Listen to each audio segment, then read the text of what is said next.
도기안입니다. 법원 경매 투자는 이미 대중화되고 있습니다. 하지만 누구나 투자의 전 과정을 완벽히 이해하지는 못해서 막연한 두려움을 가지고 있습니다. 그래서 준비했습니다. 도기안의 1:1 PT 법원 경매 실전 투자 과정을 준비했습니다. 많은 교육생들은 생각합니다. 나도 과연 혼자서 경매 투자를 잘할 수 있을까 하고 말이죠. 실제로 그렇습니다. 권리분석 교육만으로는 어림도 없으며 실제로 경매 실무 과정을 마스터했어도 실제 투자할 때는 당황하게 마련이죠. 아무래도 교육을 받자마자 바로 실전에 익숙할 수는 없으니까요. 마치 운전면허를 따더라도 운전이 어느 정도 익숙해질 때까지는 긴장하고 떨리는 것처럼 말이죠. 하지만 이제 걱정하실 필요가 없습니다. 도기안의 1:1 PT는 교육생이 물건 검색, 시세 조사와 분석, 현장 조사, 낙찰 가격을 결정하고 명도를 하기까지 전 과정을 도기안과 함께 상담하고 분석하면서 진행하고 단계별로 문서 작성 요령도 배우게 되기 때문에 충분히 알짜배기 내용을 배울 수 있습니다. 1:1 PT는 저와 함께 진행되기 때문에 경매 투자의 자신감은 물론 투자의 성과도 보장받을 수 있습니다. 저와 끈끈하게 형성된 인맥은 여러분의 경매 투자 인생에서 결코 가볍지 않는 소득이 될 겁니다. 교육 과정은 저와 면담 후 투자 성향을 분석하며 우량 물건을 선택하고 낙찰된 후 명도까지 투자가 마무리되는 총 4개월 정도로 추정됩니다. 물론 약간의 시간 차이가 있을 수 있습니다.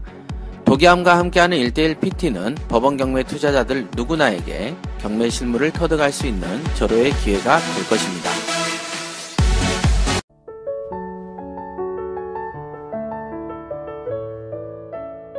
네, 반갑습니다. 도기안입니다. 오늘은 지금 수요일이죠. 예, 오늘 날이 무지하게 덥습니다. 보니까 이제 밖에도 푹푹 찌는데요. 오늘은 이제 그 팟캐스트를 요거 말고도 하나를 더 올려드릴 거예요.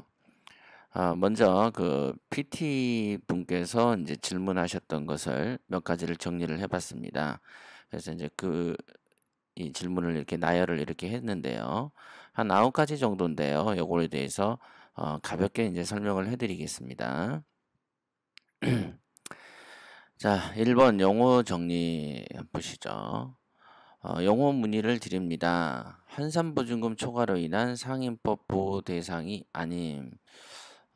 이런 뜻이 뭐냐? 뭐 이 뜻 같아요. 그죠? 이거는 사실은 얼마 전에도 한번 전전에 아마 상담을 해드렸던 부분이죠. 상인법이라는 게 있다 이거죠. 상인법. 이 상인법에서는 상가면 누구나 적용되는가? 누구나 아니다 이거죠. 상인법은 누구나 적용되는 게 아니고 일정한 규모 이내에만 적용된다. 그렇죠? 그러니까 일정 규모 이내에만 보호가 되기 때문에 여기 있는 환산보증금 초과라는 단어가 성립하는 것이다. 즉 일정한 기준을 있고 그 기준을 넘어서면은 보호 대상이 아니다라는 뜻이죠. 주택임대차보호법은 집이면 누구나 보호받지만, 즉 주거용이면 누구나 보호받지만 상인법은 상가라고 해서 또는 그 상가 용도로 임대를 해줬다고 해서 무조건 보호받는 것이 아니고 일정한 규모 이내만 보호받는다. 그 규모는 법으로 지정되어 있고 상인법의 아래에 있는 대통령령으로 정하게 되어 있습니다. 이거는 시기에 따라서 맨날 이렇게 바뀌죠. 그거는 제가 저번 시간에도 한번 말씀드렸던 것 같습니다. 자, 취약감정이다. 이거는 제가 무슨 말인지는 모르겠고요. 배당 요구 종기 이후에 배당 요구 여기까지의 뜻이 뭔지를 이제 궁금해 하셨어요. 우리가 이제 경매를 신청하잖아요. 경매를 신청을 하면 일정 기간 있다가 우리들이 투자자들이 보는 건 1회, 2회, 3회 이럴 때 이제 만나지 않습니까? 그렇죠? 하지만은 통상은 경매를 신청하면은 우리가 1회 입찰 기일까지 수많은 절차들이 진행되는데 그 절차들 중에 하나가 배당 요구 요구라는 게 있습니다. 여기가 배당 요구 종기라는 게 있죠. 이때까지는 이해관계인들은 다 배당 요구를 하라라는 뜻이죠. 그러니까 배당 요구 종기 안에 해야만 유효한데 배당 요구 종기 이후에 했다 이거죠. 이때. 이때 하는 거를 배당 요구 종기 이후 배당 요구라고 뜻을 하는 것이고 종기 이후에 요구하는 이유는 무엇인가? 그냥 착오가 대표적이다 이렇게 보시면 됩니다.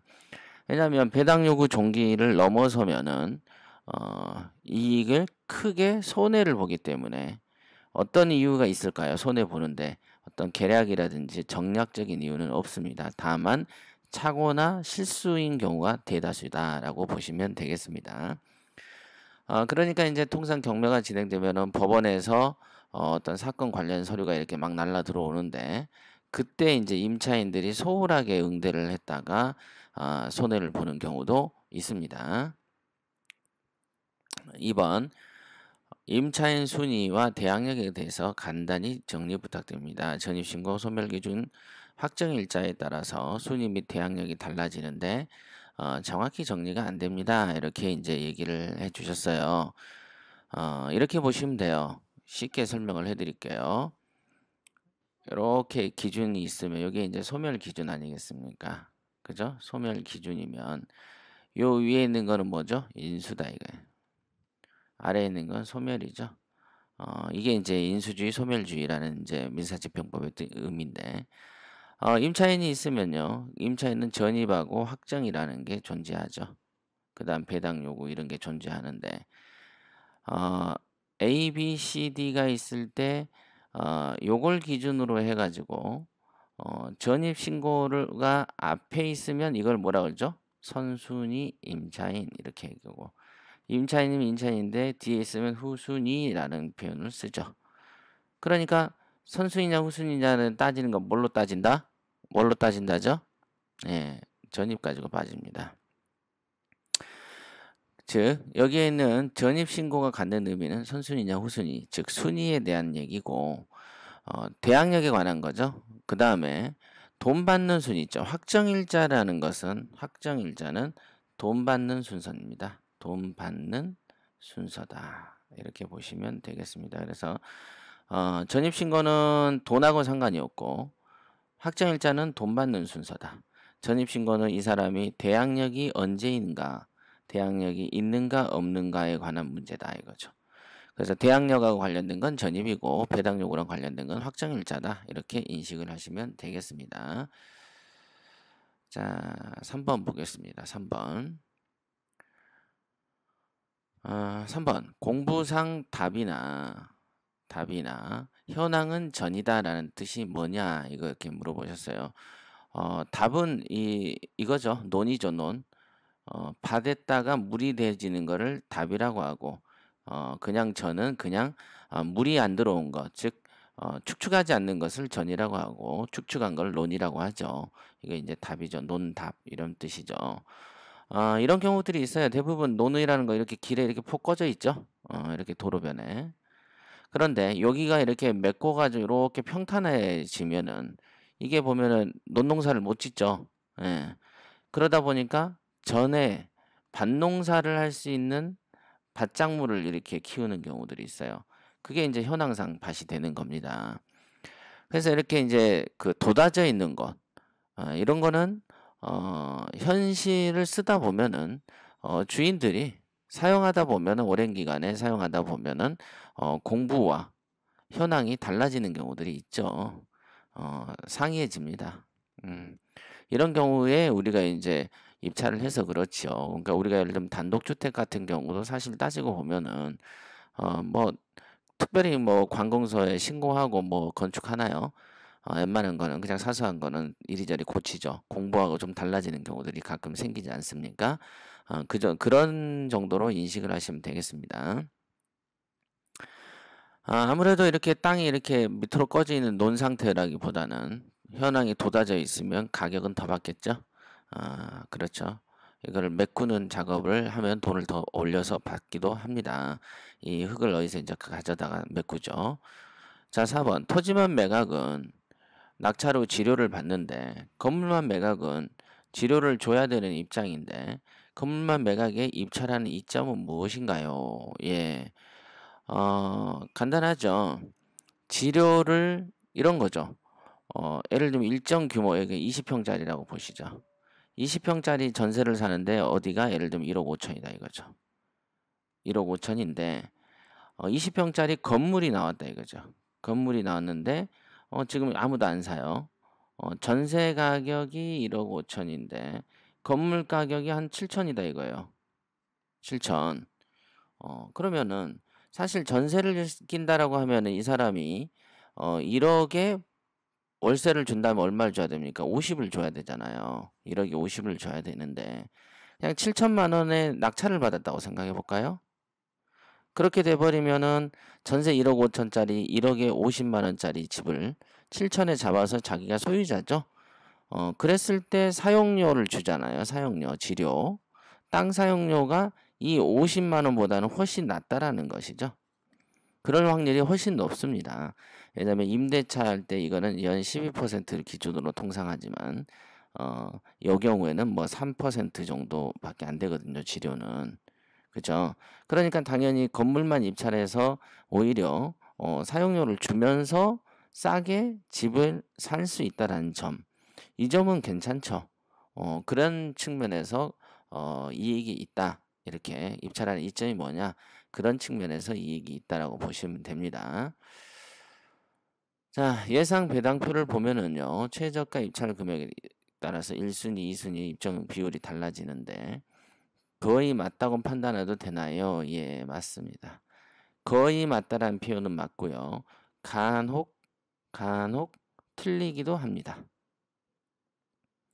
간혹 틀리기도 합니다. 그러니까 간혹 틀려도 거의 맞다. 그래서 물건을 일견해서 평가를 짧게 하기에는 평가할 때는 나쁜 이거를 믿는 것을 이걸 믿고 판단하는 것이 나쁜 태도는 아니다라고 보시면 되고요. 어차피 우리가 이 물건을 관심 있다라고 등록을 했다고 해서 이제 그 시세 조사를 통한 어떤 정밀 조사를 한 이후에 또다시 재검증을 하지 않는 것은 아니잖아요. 그러니까 우선적으로 일견해서 그걸 믿고 가는 것은 나쁘지 않다. 이렇게 보시면 되겠습니다. 자, 다음 거 보시죠. 다음 거 6번. 6번.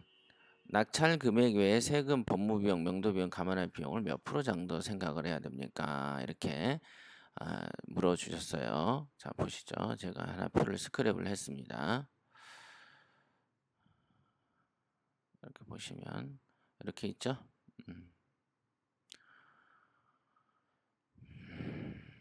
여기 이걸로 해볼까요? 네, 취득세가 있죠. 취득세가 있는데 취득세 원래는 옛날에가 취득세, 등록세가 별도로 나뉘어져 있었습니다만은 그 2008년이죠. 2008년 이명박 정권 때부터 취득 등록세를 따로 나누지 않고 그냥 취득세라고 이렇게 단위를 하더라고요. 사실 그거는 잘못한 겁니다.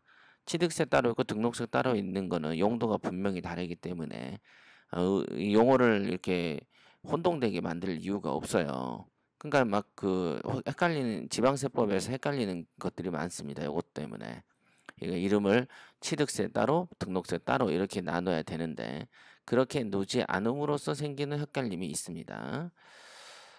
우선은 여기 보면은 우리가 보면 주택이 있고요. 그 다음 주택 외가 있죠. 우리가 흔히 말하는 상가나 뭐 오피스텔 뭐 이런 거죠. 이런 건물들 얘기하는 거고요. 우리가 집으로만 보면은 통상 6억하고 이제 9억 사이를 이렇게 나누죠. 6억이야? 6억하고 9억 사이, 9억이 초과 이렇게 이제 나누는데 또 그 경우도 또 이렇게 보면 85제곱미터, 85제곱미터는 즉 서민형이냐 아니냐는 주택의 서민형 주택의 구분점이죠. 규모가. 그죠? 85제곱미터 이하로는 이제 약간 서민형으로 평가를 합니다. 그래서 85제곱미터를 초과하면은 조금 더 있는 걸로 보는 거죠.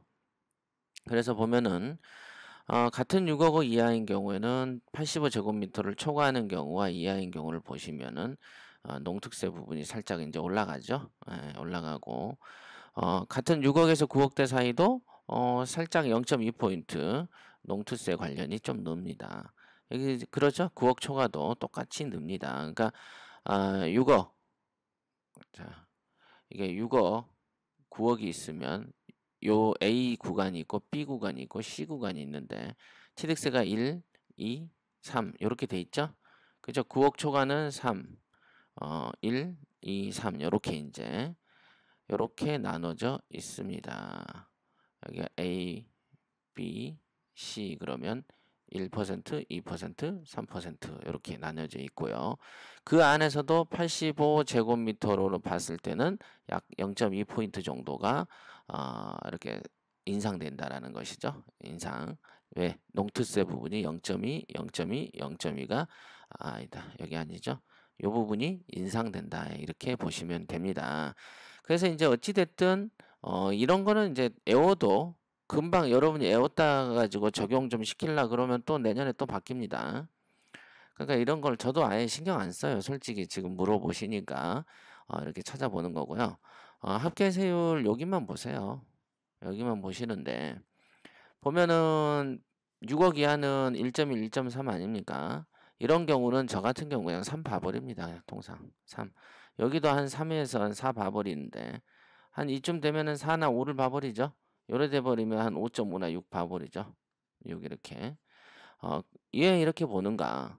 아까 여기서 궁금해하셨던 게 취득세만 궁금한 게 아니죠. 이게 이전 비용이죠. 이런 걸 이전 비용이라고 하는데 이전 비용은 이제 취득세 관련한 어떤 세금 플러스 뭐가 있어요?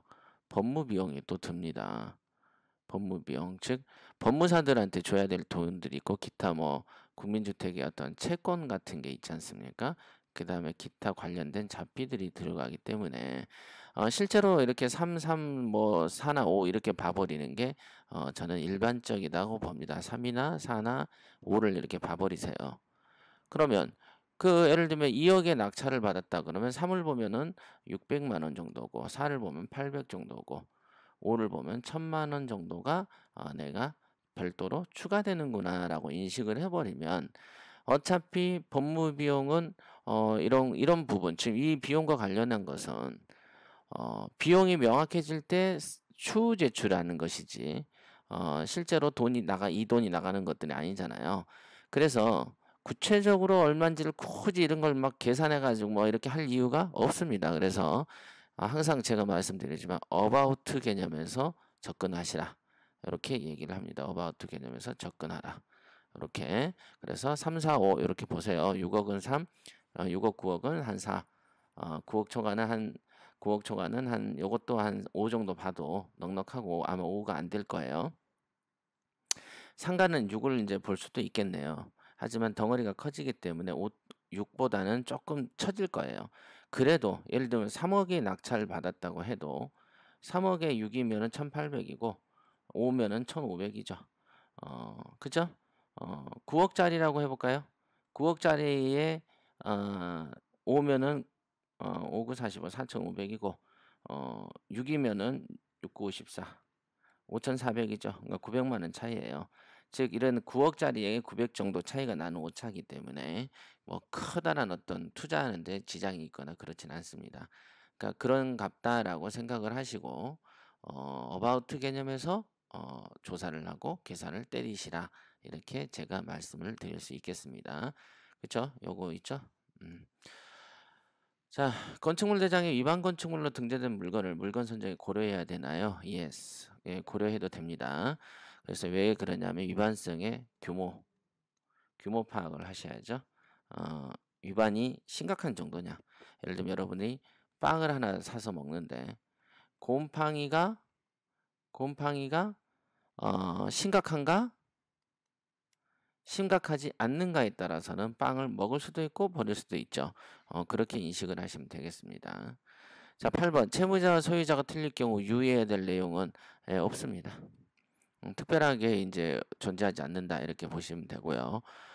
생산 녹지, 자연 녹지, 주거 지역 등 물건 선정에서 제외해야 될 지역과 기능 가능 지역을 알고 싶다. 예, 이런 건 없습니다. 그냥 우리가 이제 아직은 우량 물건의 검색 단계죠. 검색 단계입니다만 그 다음에 시세 조사 단계를 넘어갑니다. 그죠? 2단계를 넘어서는 다음 단계로 이렇게 가지 않습니까? 다음 단계 시세 조사 단계로 이렇게 가시면은 모든 거의 결정은 2단계에서 결정돼요. 2단계에서. 그런 것이기 때문에 미리 뭐 요 단계에서 이건 안 되고 저건 안 되고 할 필요는 없어요. 원래 이제 제가 거들떠도 보지 말라고 하는 것은 이제 주로 이제 보전 지역이죠. 보전 지역 같은 경우는 거들떠 보지 마십시오. 이렇게 얘기를 하죠. 뭐 농림 지역 이런 거 보지 마세요. 이렇게 얘기는 하죠. 그러나 지금 우리가 물건 선정은 어차피 우량 물건이란 거 뭐라고 그랬습니까? 우량 물건은.